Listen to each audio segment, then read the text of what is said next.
அதாவது இந்த மெசேஜினுடைய பிறப்பிடத்தை நான் உங்களுக்கு சொல்கிறேன். இந்த மெசேஜ் எப்படி பிறந்ததுங்கன்னு சொல்கிறேன். நான் ஆண்டு விட்ட, அதாவது கடந்த நாட்கள் எல்லாம் இந்த காரியத்துக்காக ஜோம் பண்ணி ஏன்னா போன வார மெசேஜ் கனவுல பிறந்தது தான். ஆண்டவர் எனக்கு அந்த ஆசாரி அபிஷேகத்தை குறித்து என்கிட்ட நல்லா பேசுகிறார் கனவுல. இந்த வாரத்தில் நான் ஆண்டு விட்டு அப்படியே கேட்டுகிட்டே இருக்கிறேன்.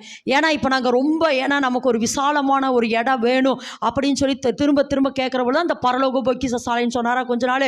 அப்புறம் அதவே வச்சு ஜெபிச்சோன்னே திடீர்னு சொன்னார் ஒரு நாள் ஐஸ்வர்ய ஊற்றுக்கு ஜெபினார்.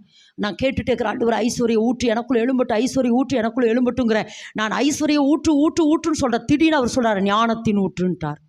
அப்போ என்னன்னா எனக்கு என்ன தெரியுமா பிடிச்சிச்சு, அதில் சாலமோன் எதை கேட்டான்? ஞானத்தை கேட்டான், ஐஸ்வர்ய ஊற்றை கொடுத்தார். நான் ஐஸ்வர்ய ஊற்றை கேட்டேன், கூடவே எதையும் கொடுத்துட்டாரு?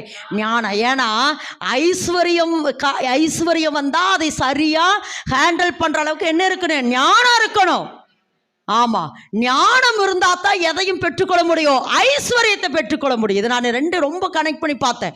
ஆமாம், ஐஸ்வர்யம் இருக்கிற இடத்துல ஞானம் இருக்கிற இடத்துல. அதனால கர்த்தர் சொல்கிறாரு, நீ ஞானத்தை கேட்டப்பா கூடவே நான் எதை கொடுக்குறேன்? சும்மா ஞானம்னு உலக சுற்றினு என்ன பண்ணுறது? இந்த ஞானத்தை இருந்தால் தான் இந்த பூமியிலே நீ தேவ ராஜ்யத்தை அல்லது நீ ஆலயத்தை கட்டி எழுப்ப முடியும். அதனால் என்ன கொடுக்குறேன்? ஞானத்தோட சேர்த்து நான் உனக்கு என்ன செய்கிறேன்?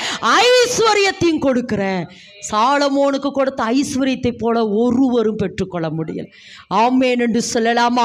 ஆமேன் என்று சொல்லாமா? இந்த இடத்துல சொல்றாரு பாருங்க, எனக்கு ரொம்ப இன்னொரு வார்த்தை, ஞானமும் அடுத்து பகுத்தறிவு.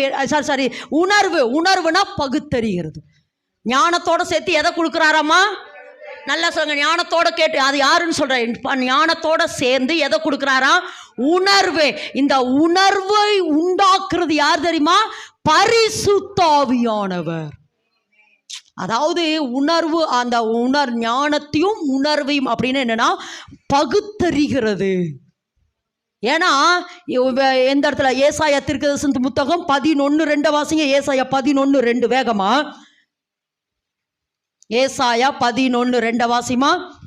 ஏன்னா இந்த 7 வித ஆவியும் நமக்குள்ள வரணும். வாசிமா. ஞானத்தையும் அதாவது மேலிருந்து வாசிங்க. ஈசா என்னும் அடிமரத்திலிருந்து ஒரு துளிர் தோன்றி அவன்